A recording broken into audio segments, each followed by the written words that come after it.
It is a new season, and with that there is always optimism. The UMass Lowell women's soccer Riverhawks are coming off an 8-5-5 season, but the team a year ago did not make it into the NCAA tournament after 3 straight appearances. This team would like to return to those postseason games. The Northeast 10 Conference preseason coaches poll placed the Riverhawks 5th, but that's on paper, and this season, like all seasons, will be determined on the field. A conversation now with Riverhawk head coach Elie Monteiro. Brand new season. Now, as much as you know this team, I guess you don't know this team. Is it a learning process every year as some of the personnel change as you go to a new season? Is it a learning process every year? I think so. I think you get to watch the recruits play once or twice, and if you're lucky, you get a chance to watch them play during the fall and during the spring as well. And you only catch snippets of what they can do. It's never in a style, or it's rarely in a style that you're going to employ here when they get here. So you don't really get a chance to see everything that they can do until they're here and you have them twice a day playing in your system that you'd like to employ, and you learn new things every day. Some can do some more than what we envision them doing, and then others need to sort of be pushed along a little bit. So it is a learning process every year, especially with 11 new players that we brought in this year. You've gone through a couple of weeks of practice with this team with 11 new players. Do you like this team? Do you feel good about what you've got as you get ready to open the season? I think we've got the most balanced team that we've had here in a long time. Last year we knew coming in that we were going to struggle to put the ball in the back of the net. This year we have a few players who have done that their whole career in high school and at the clubs. So we know that they can get it done. It's whether or not they'll be able to do it right away once the season starts, basically. Can you learn to be a scorer, or is that something that's instinctive and can't be taught? That's a very good question. I think that it's probably a little bit of both. There are players who are born to score goals, and they want to do nothing more than to just put the ball in the net. And they have the instincts to basically find the gaps in the middle of the defense. They have the timing right when it comes to receiving a ball, in behind the line of confrontation, if you will. And then there are those who have the technical ability, who don't quite have the instinct necessary to be prolific goal scorers. They can get better, but do they ever reach the potential of a natural born goal scorer? I don't think so. They certainly can get better with repetition and just being placed in certain situations over and over again. How good can this team be this year, do you think? I think that with the nucleus that we had coming back from last year, the same back four that we had last year, the same goalkeeper, we can make the conference final. Anything beyond that will be, not a bonus, but, will certainly be up in the air. But I think that this team is good enough to be in the conference final, for sure. 11 new players. Is this a young team? Yes and no. The returning players have been involved in everything good that has happened in this program in the last 3 years.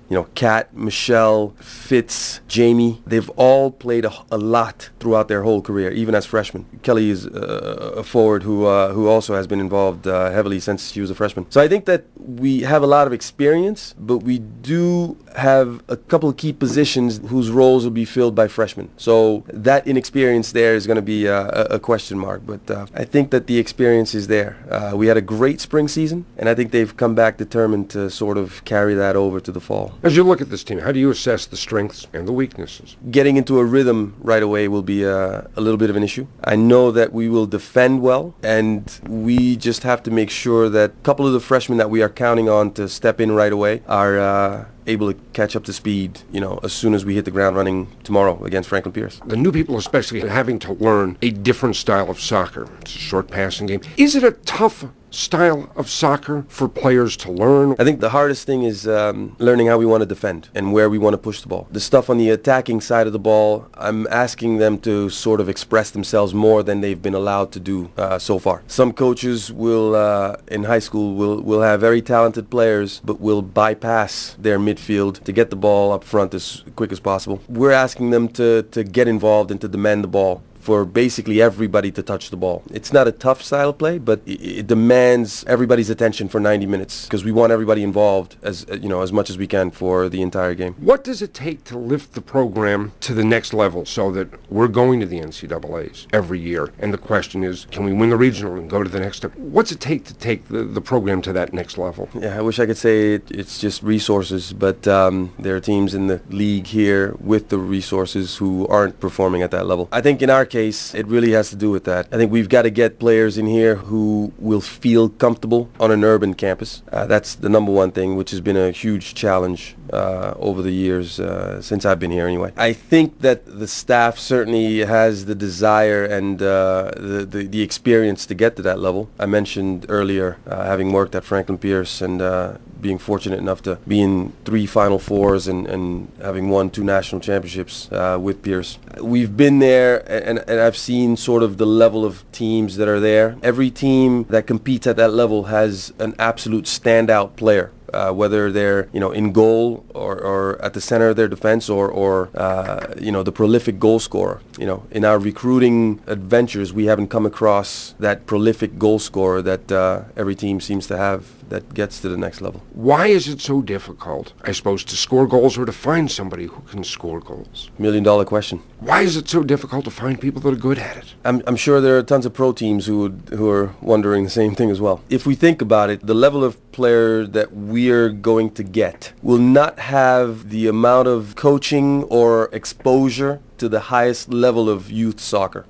They are going to the Division I schools. I'm sure Anson Dorrance down at North Carolina has a whole bench full of goal scorers who are just dying to get on the field. And those who get overlooked by a lot of the Division I schools are going to schools who are going to offer them, a full scholarship, which, we're certainly not in that, in that category. I think, honestly, that's the best way to describe the reason why we haven't landed one of those. I've seen some at Franklin Pierce in my time there. I've seen some coaching against them, they certainly put a few past us over the years. We've seen some in some of the schools that we play against, some that are very effective in our league anyway. Again, we just haven't been blessed with that just yet. We rely on sort of our midfielders and our forwards to share the burden. We haven't been able to put it on or count on someone to get us, double digits in scoring in a few years, actually. Do you look at yourself as a player's coach, or are you a disciplinarian? How do you describe yourself as a coach? I only know how to discipline my daughter and my son. I was never a player who needed a lot of discipline as a young man. So I rarely encountered that from my coach. So I struggle to deal with things when they happen here on in the program. I seek a lot of counseling, meaning I'll go to people who are more experienced than I am, ask them how they would handle things, and if it suits my style, then I'll certainly do that. But I have a number of people that I speak to who sort of give me some advice about that side of the program, because we do encounter it every year.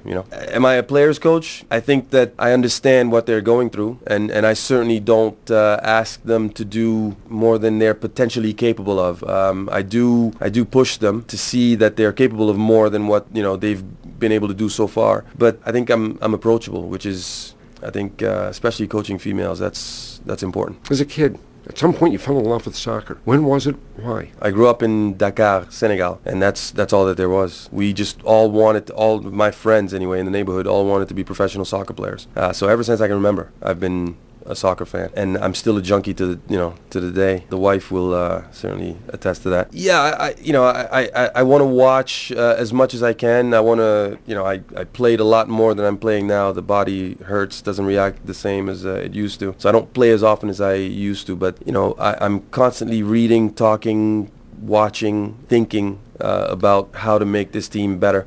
Attending a game in Foxborough is going to help me do that, and I'll do that. If reading another magazine will help me with an article, then I'll do that as well. Anything to again expose these kids to something that they haven't been exposed to, and maybe get them to express themselves a little bit more than they have thus far. Have fun winning some games, which is everything that we're after at the college level, I guess. Sir. Coach, I thank you for your time, and certainly good luck. Thank you, Bob, and I'm hoping that we get a chance to have another conversation later on at the end of the year and talk about how we're going to prepare for the NCAA tournament. You're there, we'll be there. No question. Thank you. Thank you.